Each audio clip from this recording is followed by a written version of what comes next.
Bulletin के आगाज़ में खबर आपको देंगे पेशावर से, जहां वर्सिक रोड पर धमाके में एक एफसी एहलकार शहीद और 7 अफराद जख्मी हो गए हैं।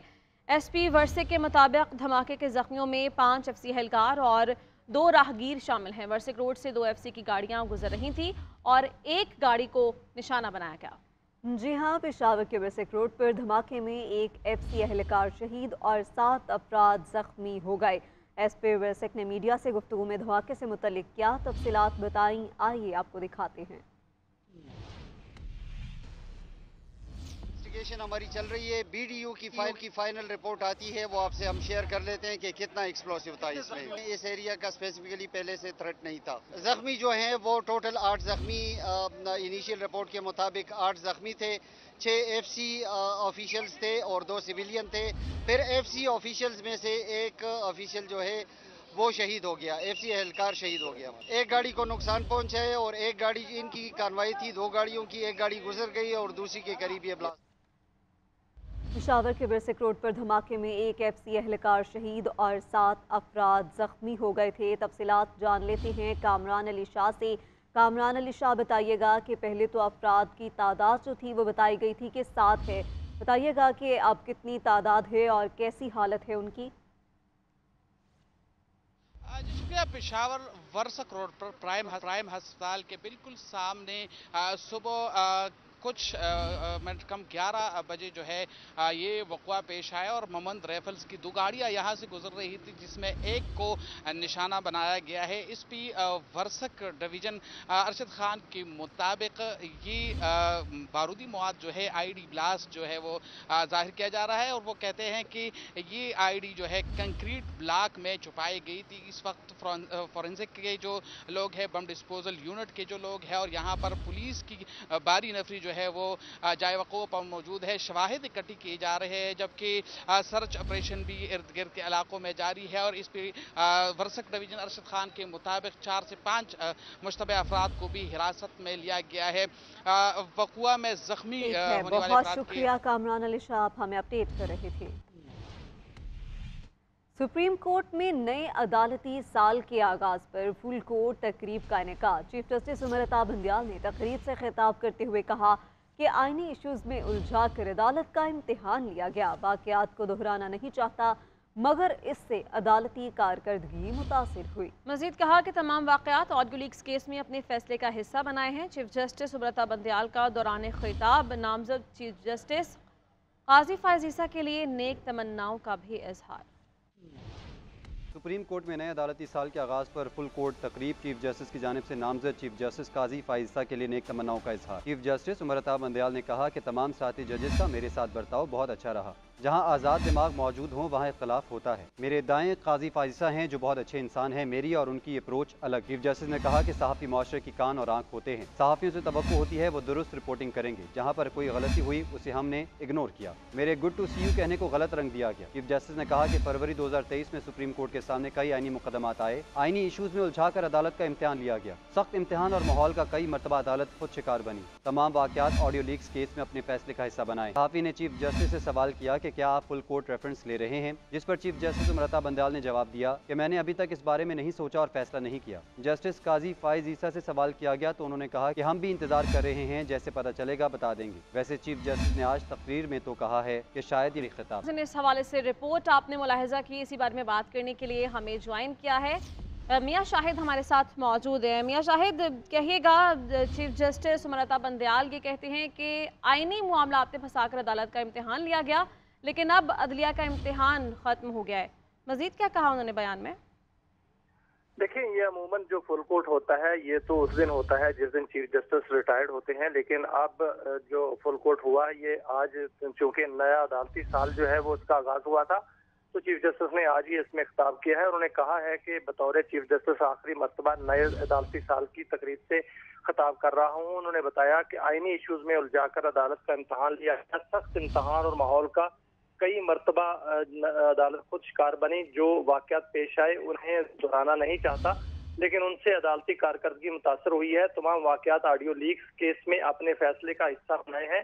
सुप्रीम कोर्ट की जानिब से डैम फंड्स कायम किया गया। डैम फंड्स में अगस्त 2023 में 4 लाख रुपए का इजाफा हुआ। अगस्त में डैम फंड्स में रकम आने का मतलब ये है कि सुप्रीम कोर्ट पर आवाम का इत्मीनान है। डैम्स फंड के इस वक्त 18.6 अरब रुपए स्टेट बैंक में इन्वेस्ट किए गए हैं। डैम्स फंड की निगरानी सुप्रीम कोर्ट का 5 रुकनी बेंच कर रहा है। चीफ जस्टिस ने जस्टिस काजी फाइज ईसा के लिए नेक तमन्नाओं का इजहार किया। उन्होंने कहा कि तमाम साथी जजेस का मेरे साथ बर्ताव बहुत अच्छा रहा है। जहां आजाद दिमाग मौजूद होते हैं वहाँ इख्तलाफ होता है। मेरे दाएं काजी फाइज ईसा है जो बहुत अच्छे इंसान हैं। मेरी और उनसे अप्रोच अलग है। सहाफी माशरे के कान और आंख होते हैं। सहाफियों से और अदलिया की कारकर्दगी पर भी इस दौरान रोशनी डाली गई। बहुत शुक्रिया मियां शाहिद, आप आगाह कर रहे थे। डॉलर की ऊंची उड़ान की बात करें तो ओपन मार्केट में डॉलर इंटरबैंक से सस्ता। ओपन मार्केट में डॉलर 3 रुपये 50 पैसे सस्ता। अमेरिकी डॉलर 300 रुपये 50 पैसे पर फरोख्त हो रहा है। इंटरबैंक डॉलर 2 रुपये 20 पैसे सस्ता। इंटरबैंक में डॉलर 300 रुपये 75 पैसे पर ट्रेड हो रहा है। राशिद खान से मजीद तफसीलात जानते हैं। राशिद, बताइए इस बारे। जी शुक्रिया। देखिए, आज कारोबार का पहला रोज है और हम देख रहे हैं कि मार्केट में जो दोनों मतलब की दोनों जगह पर जो है वो डॉलर इस वक्त जो है बहुत कम सतह पर आ रहा है और मजीद कमी आएगी। अगर हम पहले बात करें इंटरबैंक की तो इंटरबैंक में तकरीबन 2 रुपये और 20 पैसे कमी आई और इस वक्त 300 रुपये और 75 पैसे पर डॉलर इस वक्त ट्रेड हो रहा है। इसी तरह अगर गुज़िश्ता हफ्ते की बात करें तो 302 रुपये और 95 पैसे पर बंद हुआ था। लेकिन अगर हम ओपन मार्केट की बात करते हैं तो ओपन मार्केट में डॉलर जो है वो इंटरबैंक से कम की सतह पर आ गया और ये शायद पहली मर्तबा हुआ है इंटरबैंक में कमी के सतह पर आ गया है। राशिद खान हमें इस बारे में बता रहे थे। राशिद, आपका शुक्रिया। एशिया कप के सुपर 4 मरहले में पाक भारत टाकरे के लिए शायकीन क्रिकेट पुरजोश हैं। फैसलाबाद के कुछ क्रिकेट लवर्स के साथ नुमाइंदा GNN मायरा अकरम मौजूद हैं, उनसे मजीद बात करते हैं। मायरा, बताइए शायकीन क्रिकेट क्या कहते हैं आज के टाकरे के हवाले से।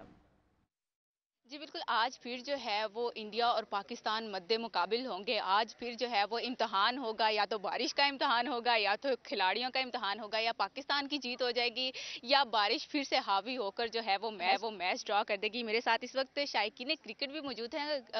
मर्दों के साथ साथ ख़वातीन जो हैं वो भी काफ़ी ज़्यादा पुरजोश हैं, तो उनसे जानते हैं। तो आप मुझे बताइए आप कितना पुरजोश हैं और क्या लग रहा है कि आज भी मैच ड्रॉ होगा या पाकिस्तान बाजी ले जाएगी?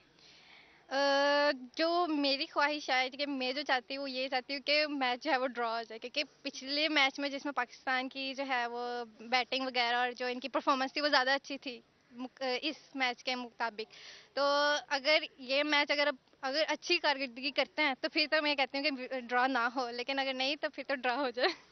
ठीक है, तो जी इनको लगता है कि कल जो है वो इंडिया काफ़ी अच्छा खेला है और पाकिस्तान के हारने के जो चांसेस है वो थोड़े से हो गए हैं, जिसकी वजह से ये कह रही हैं कि अगर पाकिस्तानी टीम जो है वो अच्छी कारकर्दगी नहीं कर पाती और इंडिया जो है वो जीतने के करीब पहुंच जाता है तो बारिश आ जानी चाहिए, तो है वो ड्रॉ हो जाना चाहिए। जी, पाकिस्तान और भारत के दरमियान मुलतवी शुदा वनडे मैच पाकिस्तान टीम की जीत के लिए शायकीन क्रिकेट आज भी पुरुमीद हैं। शायकीन कहते हैं टीम भरपूर फाइट बैक करेगी। मजीद बता रही हैं हमारी नुमाइंदा सोनिया खानजादा। सोनिया खानजादा, बताइएगा।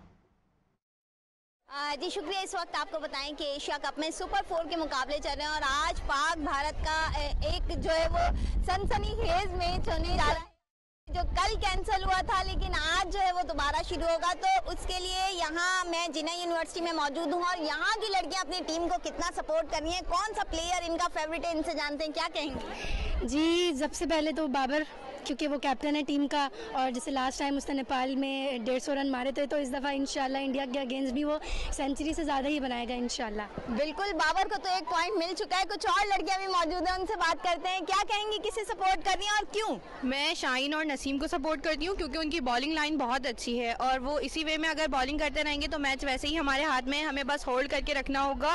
और वैसे भी पीछे हम 4 मैचेस हम जीत चुके हैं और ये मैच भी हम जीतेंगे और सिर्फ ये मैच ही नहीं जीतेंगे, एशिया कप भी हम अपने नाम करेंगे। क्या जोश है कि एशिया कप भी हमारा ही है और ये फाइनल हो चुका है कि फाइनल से पहले फाइनल का फैसला जो है वो ये लड़कियां दे चुकी हैं कि ना सिर्फ ये मैच बल्कि एशिया कप भी जो है वो हमारा होगा।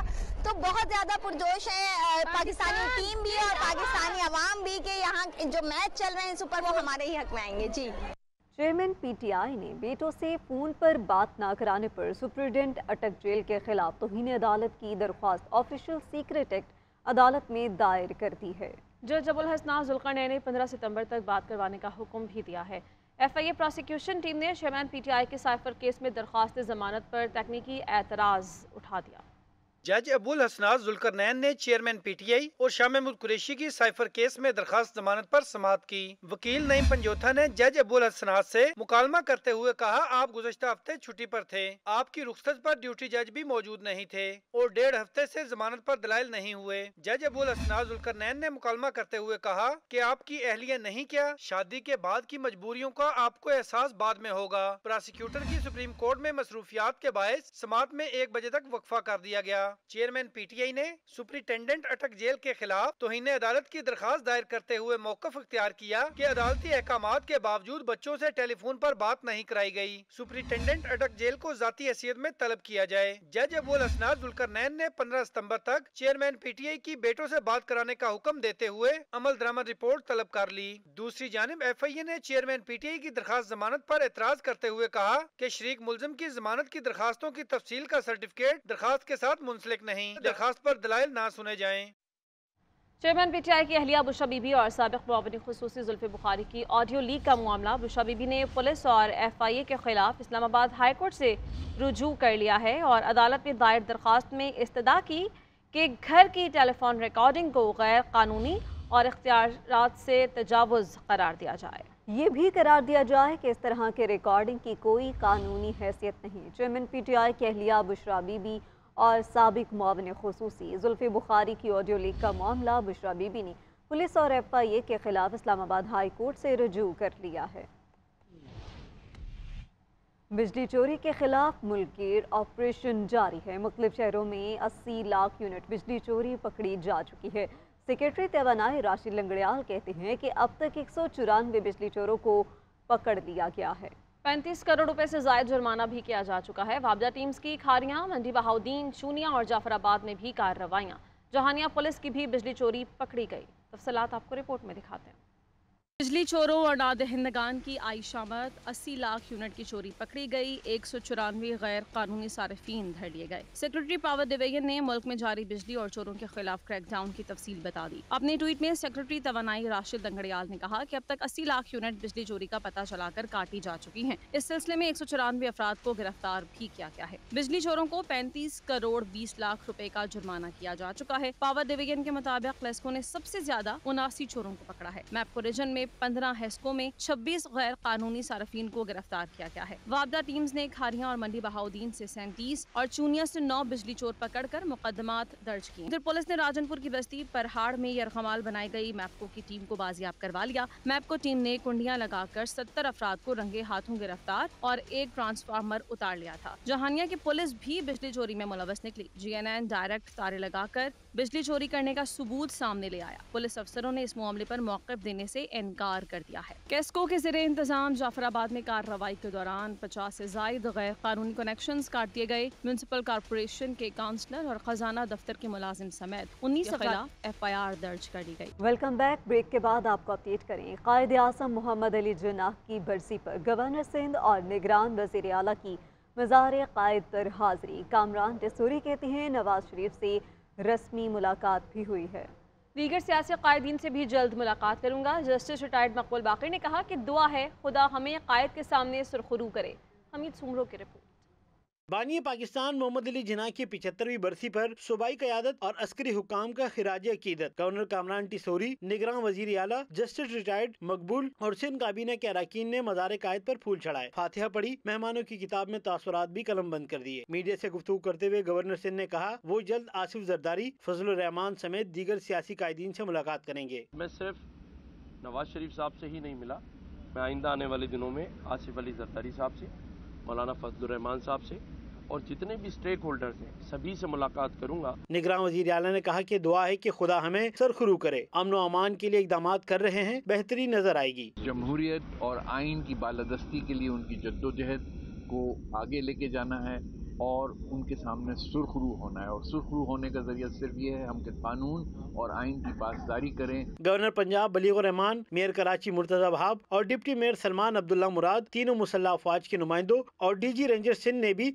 मज़ार कायद पर हाजिरी दी और फातिहा ख्वानी की। कैमरामैन फैजान अली के साथ हमीद सोमरो, GNN कराची।